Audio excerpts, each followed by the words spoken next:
शब्द संभाल के बोलिए,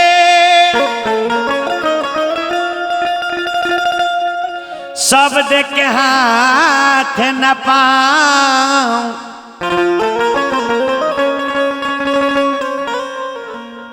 एक शब्द औषधि बने,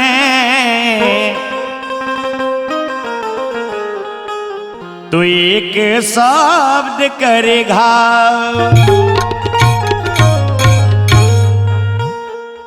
बोली ऐसा चीज है कि बोली के चलते देवता भी वश में हो जाले। अब बोली से ही महाभारत हो जाला। ऐसे एगो कवि के कहना बा, तब बतिये से चल जाला बम बरछी भाला, बतिये से चल जाला बम बरछी भाला, बतिये करावेला हो, बतिये करावेला, बतिये से चल जाला बम बरछी भाला, बतिये से चल जाला बम बरछी भाला, बतिये करावेला। ए भाई बतिये करावेला।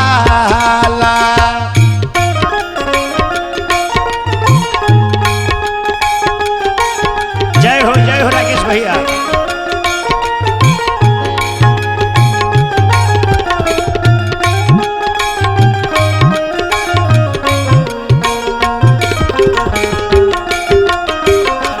बना रही निकू भाई, बना रही।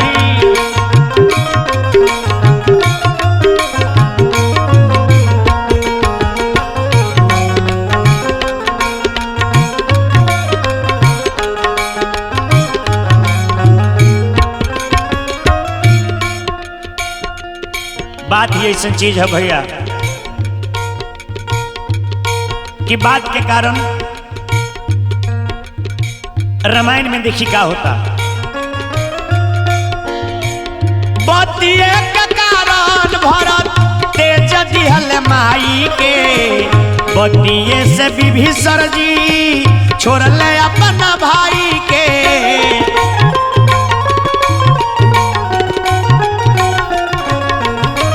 बतिये के कारण भरत तेज दिहल माई के, बतिये से विभीषण जी छोड़ले अपना भाई के।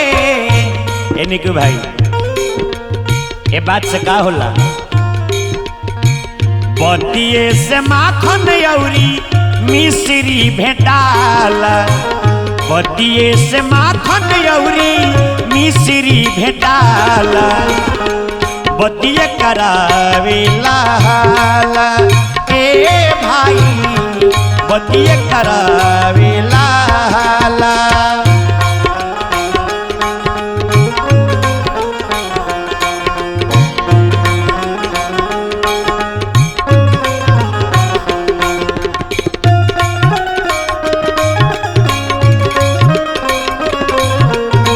बना रहा विकास बबुआ।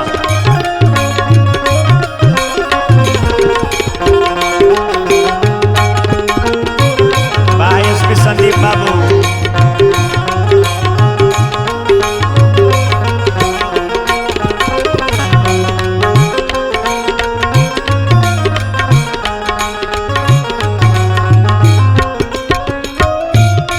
ए भैया, जुबान ही एगो ऐसा चीज बा जवना के चलते इंसान या तो दिल में उतर जाला और ना तो दिल से उतर जाला। ऐसे इंसान के हमेशा दिल में उतरे वाला काम करे के चाहिए, दिल से उतरे वाला काम ना करे के चाहिए। काहे कि महाभारत के एगो शब्द आंधर के बेटा आंधर ना तभक चौंधर जरूर हुई, यह शब्द महाभारत करा देहलस। देखी महाभारत में भइल का, बतिये के कारण महाभारत रचाई, बतिये से दुर्योधन के जांघा तुराई।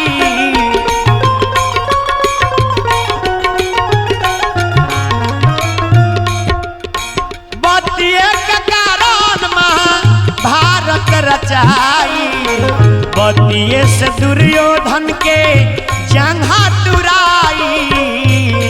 और क्या भाई,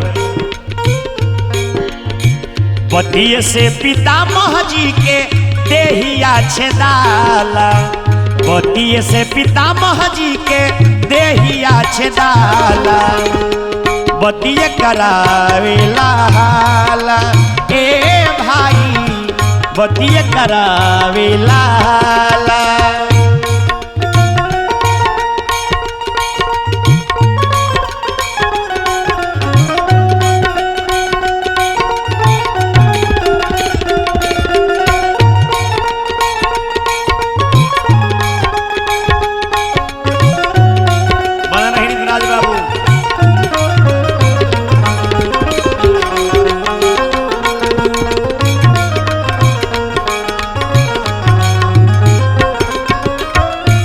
भैया इस शरीर जौन बा एगो दुकान हो, एमे के जौन जुबान बा एगो ताला हो।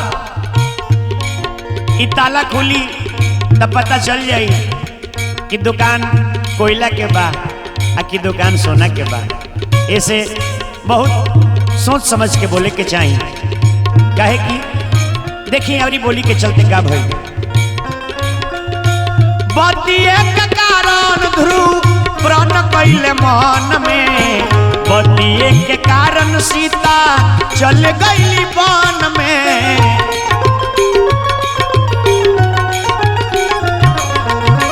बतिये के कारण ध्रुव प्रण कैले मन में, बतिये के कारण सीता चल गई वन में।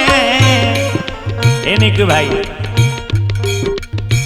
बतिये से दिलीप या डबलू भेटाला, बतिये से मुकेश या निकुओ भेटाला, बतिये करावेला हाला ए भाई, बतिये करावेला हाला। बतिये से चल जाला बम बरछी भाला, बतिये से चल जाला बम बरछी भाला, बतिये करावेला हाला ए भाई, बतिये करावेला हाला ए चाचा, बतिये करावेला हाला ए भैया, बतिये करावेला।